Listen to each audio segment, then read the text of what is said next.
ओम नमः सिद्धेभ्यः।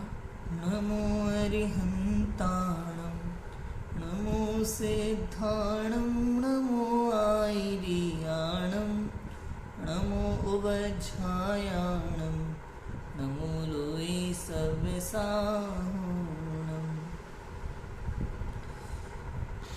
आचार्य मानतुंग स्वामी द्वारा विरचित यह भक्तामर स्तोत्र है। अष्ट प्रातिहार्य का वर्णन अभी श्लोकों में चल रहा है। 30 नंबर का श्लोक तृतीय प्रातिहार्य चंवर के विषय में हमको पढ़ना है। आज पढ़ते हैं हम 30 नंबर का श्लोक भक्तामर स्तोत्र।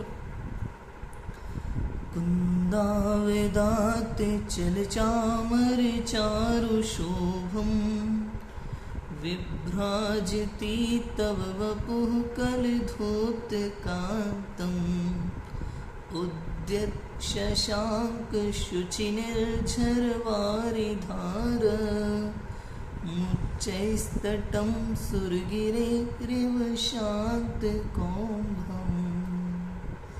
क्या लिखा है? कुंदावदात अर्थात कुंद के पुष्प के समान। कुंद के पुष्प होते हैं, कुनेर का पेड़ होता है, वहाँ लगते हैं, वाइट वाइट कलर के पुष्प होते हैं।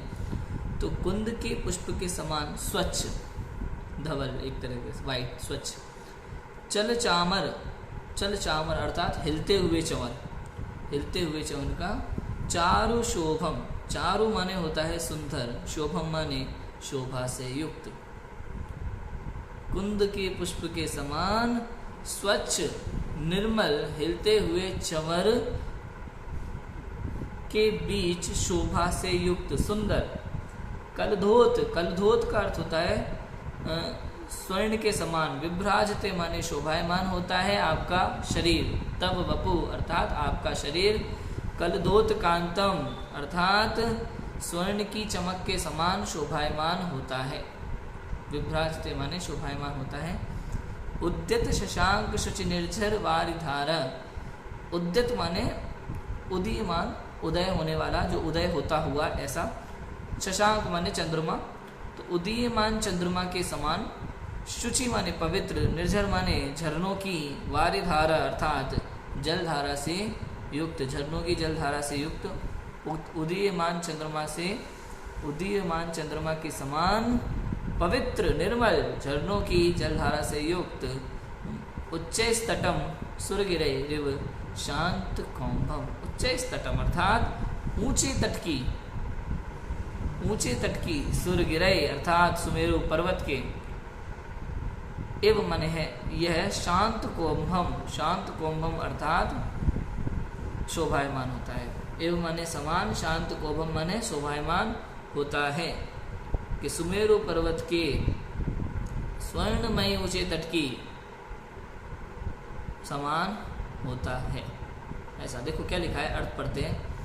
हे प्रभु, समव शरण में स्वर्णिम कांति वाली आपकी दिव्य देह उन कुंद पुष्प के समान श्वेत धवल, श्वेत अर्थात धवल, कुंद के पुष्प जो सफ़ेद कलर के होते हैं उसके समान धवल सफ़ेद, और दोनों ओर ढुरते हुए चंवरों के बीच में, दोनों ओर जो चंवर ढुरते हैं उसके बीच में वैसी ही सुंदर प्रतीत होती है। कैसी सुंदर प्रतीत होती है? कुंद के पुष्प के समान धवल है ना, स्वर्णिम कांति वाली।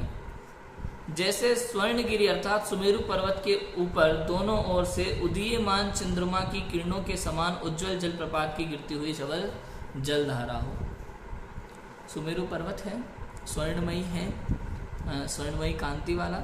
जब चंद्रमा आ रहा, 2 चंद्रमा है ना इस पूरे जम्बू द्वीप के अंदर, एक सुमेरु पर्वत है बीचों बीच में, 2 सूर्य हैं, 2 चंद्रमा हैं, तो दोनों तरफ मान लो चंद्रमा हो, उसकी किरणें हो, और उदीयमान चंद्रमा की किरणों के समान उज्जवल जल प्रपात की गिरती हुई धवल धारा हो। जैसे जल प्रपात की धवल धारा होती है ना, झरनों में गिरती है एकदम सफ़ेद।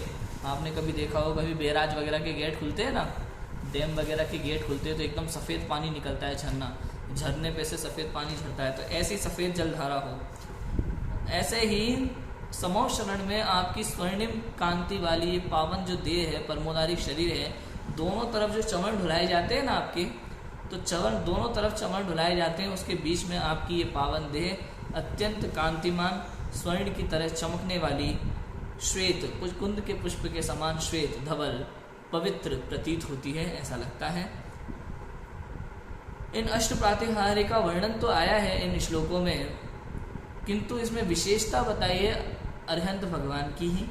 उनके इन अष्ट प्रातिहार्यों के बीच में शोभा पाते हैं अरिहंत भगवान। अष्ट प्रातिहार्यों की कोई महिमा नहीं है, महिमा है अरिहंत परमेष्ठी की। कि अशोक वृक्ष के नीचे बैठे हुए अरिहंत परमात्मा स्वर्ण के समान कांति वाला परमोदारिक शरीर अत्यंत शोभा को प्राप्त होते हैं। उस सिंहासन के ऊपर वे अत्यंत शोभा को प्राप्त होते हैं।